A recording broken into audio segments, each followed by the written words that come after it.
ایک شخص گلی گلی پھر کر آواز لگا رہا ہے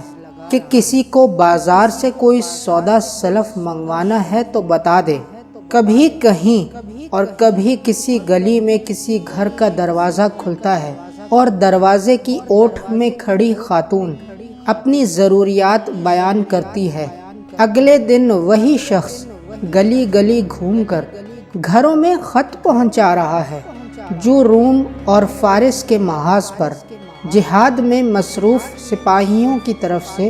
ان کے اہل خانہ کے نام آئے ہیں۔ خط پہنچانے کے ساتھ ہی وہ آواز بھی لگا رہا ہے کہ کسی نے جوابی خط دینا ہے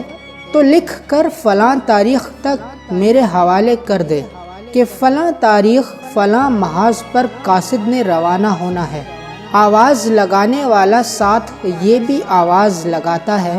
کہ لکھنے کا سامان کسی کے پاس نہیں تو مجھ سے لے لے، اور اگر کسی کو لکھنا نہیں آتا تو مجھ سے لکھوا لے۔ اکا دکا گھروں کے دروازے پر مورخ نے یہ منظر بھی دیکھا کہ وہ شخص دروازے کی چوکھٹ پر بیٹھا ہے اور دروازے کی اوٹ سے کوئی خاتون جوابی خط کا مضمون بیان کر رہی ہے اور یہ لکھتا جاتا ہے: اجنبی زمینوں پر اس وقت کے فرعونوں کو